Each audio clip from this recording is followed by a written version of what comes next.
Warhammer is huge. It's absolutely massive, not only from the merchandise, all the events and tournaments, but even just generally down to the miniatures and the collectible option that is provided for people. And I think this is the reason that Warhammer, well, made so many armies, is because they obviously wanted to make money and cover as many bases as possible, but they also wanted to give everyone a chance to play their playstyle. But you see, there's a problem that's been recently facing the Warhammer community in a large quantity of armies that I've been seen being played, is that more people are more oriented towards picking competitive lists and they are to actually building their own. And you see, this creates horrible side effects that I've seen with uncertainty when playing the game, confusion in certain situations, and lack of purpose in army. And so I want to cut this horrible vine off and solve this problem right here, right now, so everyone can feel comfortable, purposeful, and generally not confused when they're playing the game, and so they can think of strategies that will help them win actually more games with their army. Not anyone else's, their army. So I don't want to waste any more of your time, and I want to jump straight into it with the solution to your burning problem that's causing so many of your issues. So without further ado, let's get straight into it. Now I bet you think you're someone who doesn't suffer from this problem. You think that your list is completely custom tailor-made to your video, and the reason you're suffering from this unpurposeful army and lack of situational control is a completely different reason, and you couldn't physically imagine your army being anything copy and pasted, and it's simply yours. You made it, didn't you?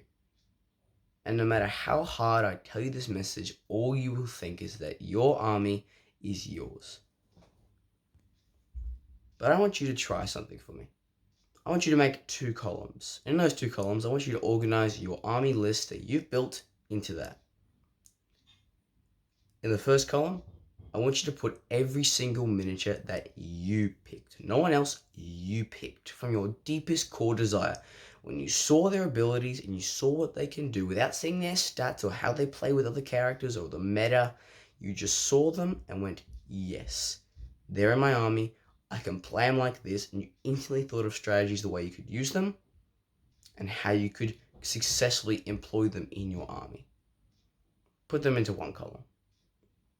In the second column, I want you to put all the miniatures that you may have had a bit of influencing from.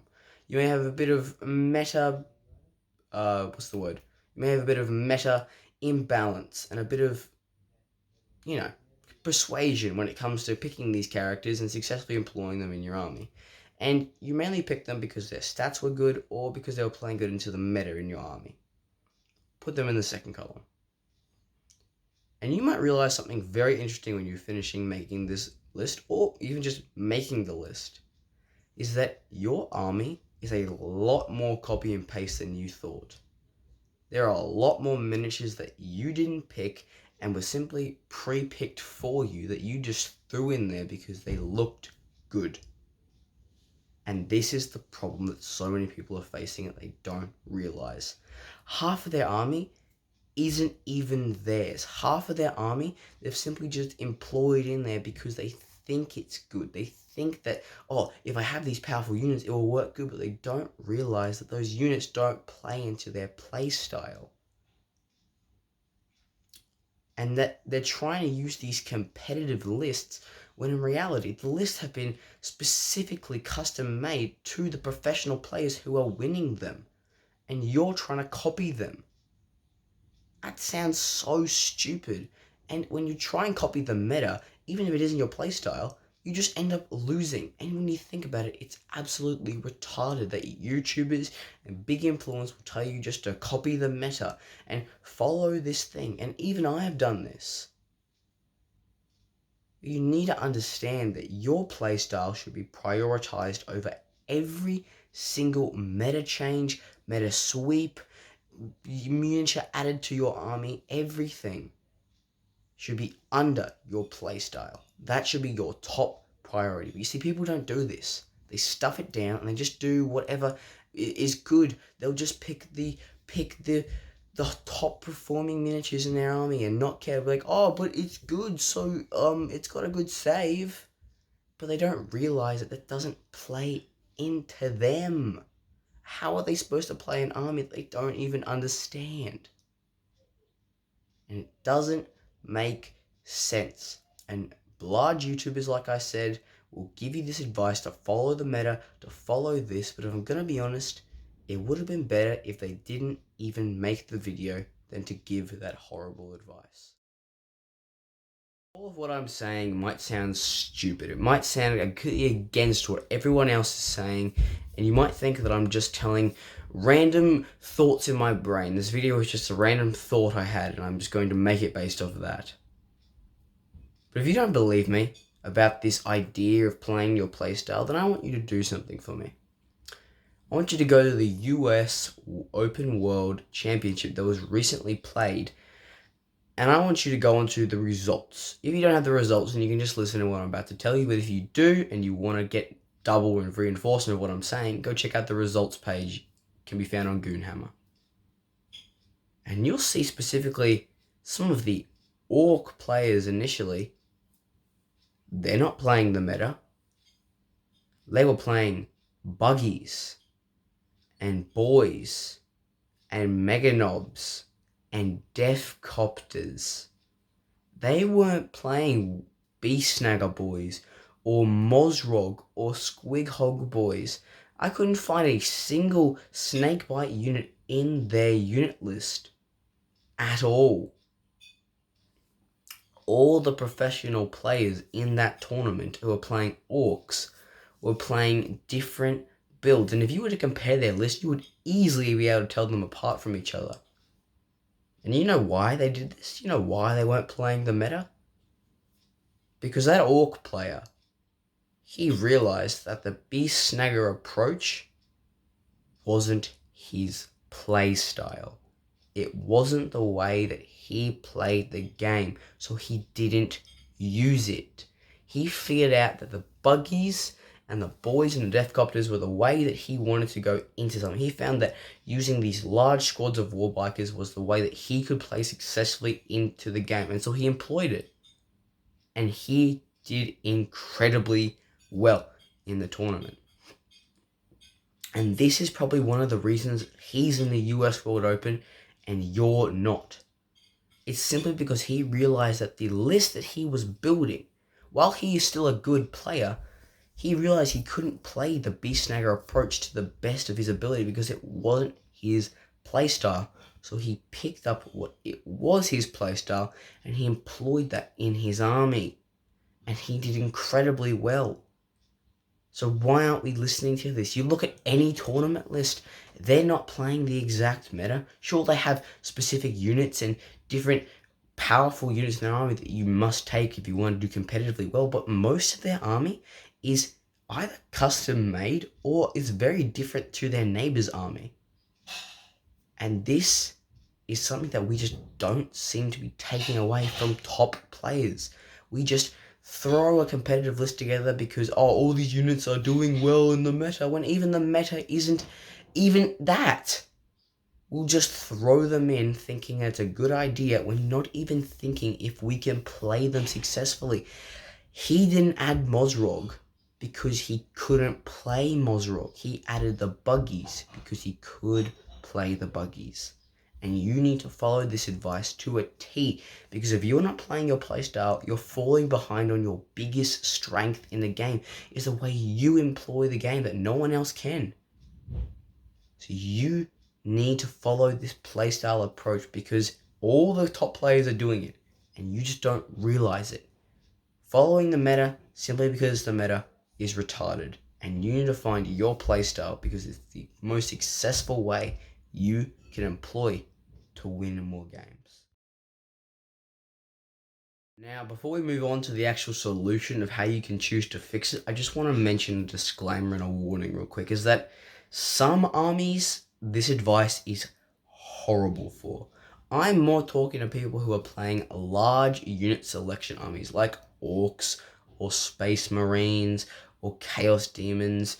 Armies that have a large variety of miniatures you can pick and that you can employ strategies in. But armies like Leagues of Votann, who only have like 15, 20 models, you don't really have a choice. And following this advice of making a custom-made list won't make sense because really there's only a couple ways to play the actual game.